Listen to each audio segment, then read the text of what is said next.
Siamo al lavoro ferroviario di Mestre di Sernaglia con Jonathan Montanariello, candidato consigliere alle elezioni regionali del 20 settembre per il Partito Democratico. È la prima volta che affronta un'esperienza di questo genere. Zaia pare avviato, ma voi sperate di ottenere un risultato positivo. Cosa vi fa pensare che le cose stiano per cambiare? Ciao Enrico, buongiorno.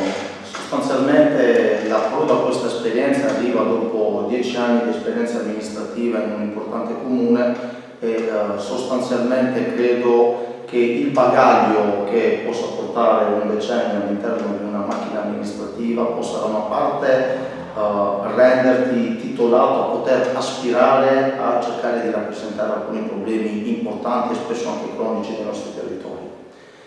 Dall'altra credo che sia doveroso non perdere più treni come una rappresentanza importante all'interno del nostro Consiglio regionale, tanto per la città metropolitana, tanto per i territori più interni, che sono quelli che spesso godono di meno voce all'interno delle sedi opportune, e questo non mi fa sperare che qualcosa possa cambiare, ma mi fa sperare, mi rende fiducioso sul fatto che qualcosa deve cambiare. Cosa può cambiare? Sicuramente il fatto che nelle sedi opportune ci debba essere una voce forte e chiara dei problemi dei territori, dei cittadini che vengono dai territori e di tutte quelle realtà che spesso non trovano spazio e non trovano collocazione all'interno di schemi assi regionali che oggi viaggiano già per conto suo e spesso escludono importanti pezzi della regione. Hai detto appunto tu, spesso l'area sud della provincia, Chioggia, Cavarzere-Cona, lamenta un isolamento che non è solo geografico e territoriale, ma è viabilistico, nelle questioni ad esempio del trasporto pubblico locale che ti vedono impegnato proprio a livello lavorativo e che ha impegnato anche a livello sindacale. In cosa è stata carente l'amministrazione Zaia e in cosa il Partito Democratico e il centro-sinistra con Arturo Lorenzoni potrebbero venire incontro alle esigenze dei territori della provincia sud? Sì, sostanzialmente io riformulerei le visioni. Il nostro territorio è carente di una serie di risposte nella stessa misura in cui Venezia, la regione Veneto non sono in grado di sfruttare positivamente realtà importanti come la nostra.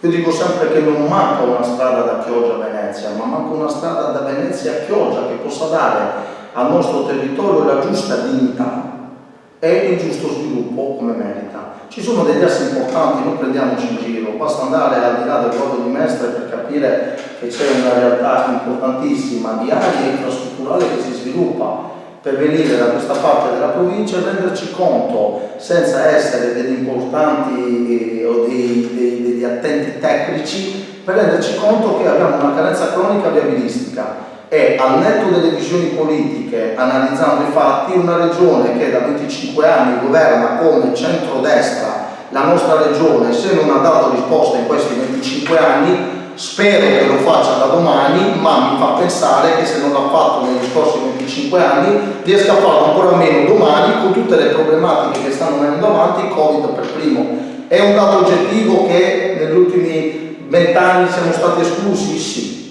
Per me questa è una base di partenza per cominciare ad andare a dire che non esistono solamente i territori che sono sempre i soliti noti che ottengono qualcosa, ma esistiamo anche noi.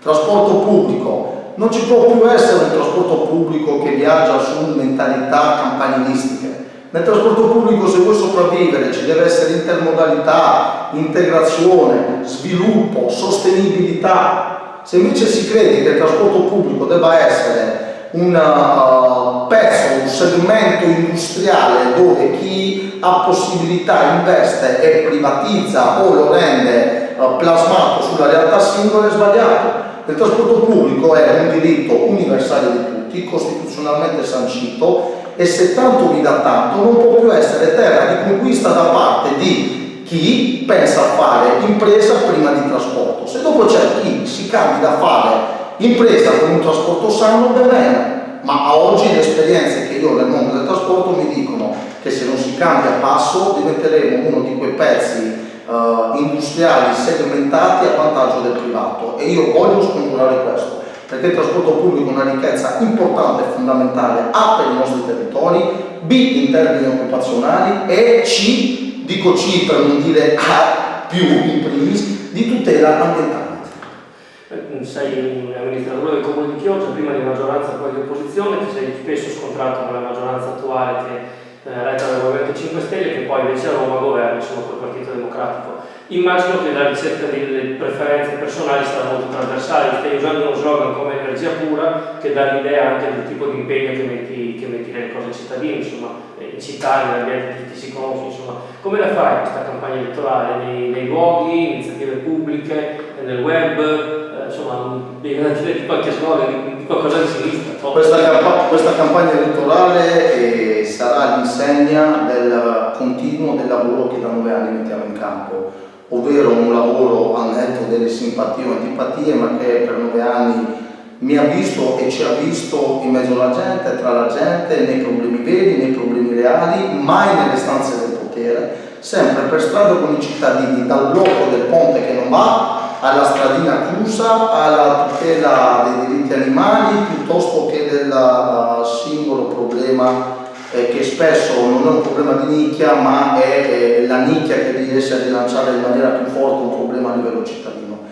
Sinceramente, se a Roma si trovano bene a governare con i 5 Stelle, ben venga, auguri, sono contento per loro. Io credo che a Chioggia non c'è neanche da porsi il problema che ci sia un'amministrazione 5 Stelle o no. Per me a Chioggia un'amministrazione non c'è proprio, perché quando c'è un'amministrazione che ha dei soldi e non li spende per valorizzare la propria comunità, di cosa stiamo parlando? Possiamo anche smettere di parlare di politica e fare un tema oggettivo. Un'amministrazione che ha risorse e non le spende, per me non è una. Quindi non mi pongo neanche il problema. Auguri a Roma, se si trovano bene, ben venga. Roma ha degli elementi sicuramente validi nelle fila del Movimento 5 Stelle, io quegli elementi validi li vedo a Roma, ma non li vedo a Chioggia. Cosa dire? Lo slogan energia pura, perché? Perché credo che oggi i problemi vadano trattati sicuramente con fermezza e decisione. È ora di smetterla di essere sempre timidi e con la voce sopita quando si va da qualche parte, come se si andasse col cappello in mano a chiedere quello che alle nostre realtà, la nostra gente, i nostri territori deve aspettare. Allora, ci spetta, non ci sono cittadini nella regione di Serie A e non ci sono cittadini di Serie B. Quindi bisogna trattare in maniera energica la risoluzione del problema. Basta timidezza, la timidezza ci ha portato a essere gli ultimi per 25 anni. Basta, con decisione, onestà intellettuale e preparazione cerchiamo di affrontare alcuni temi. Qualcosa di sinistra?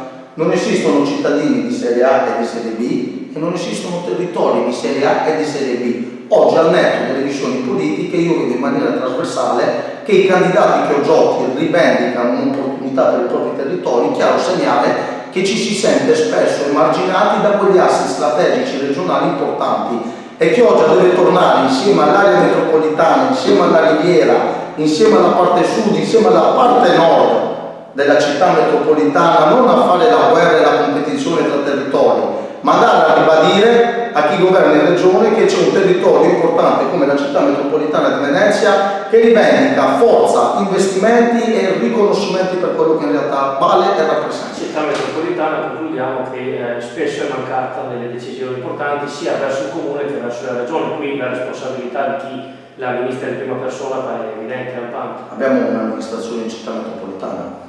No, io sappia che abbiamo un sindaco di Venezia, dopo se mi dite che è anche sindaco della città metropolitana, prendo oggi questa notizia con piacere. Sarà un tema anche questo di dibattito, come sai, con altrettanta decisione rispetto al tuo modo di affrontare la campagna. Chioggia Azzurra sosterrà tutti i candidati di Chioggia alle elezioni regionali, in cui diciamo chiaramente agli elettori che hanno intenzione di sostenere il Partito Democratico, di scrivere il nome di Jonathan Montanariello sulla scheda. Sarà possibile dare 2 preferenze, la seconda però deve essere di genere, quindi una persona femminile. Abbiamo tante brave donne, vedremo chi in questi anni più ha valorizzato il nostro territorio, perché no? Quindi in bocca al lupo Jonathan per la tua esperienza, in bocca al lupo naturalmente per tutti gli altri candidati chioggioti che incontreremo, sappi, Chioggia Azzurra è anche con te. Grazie a tutti, grazie Enrico. Buon.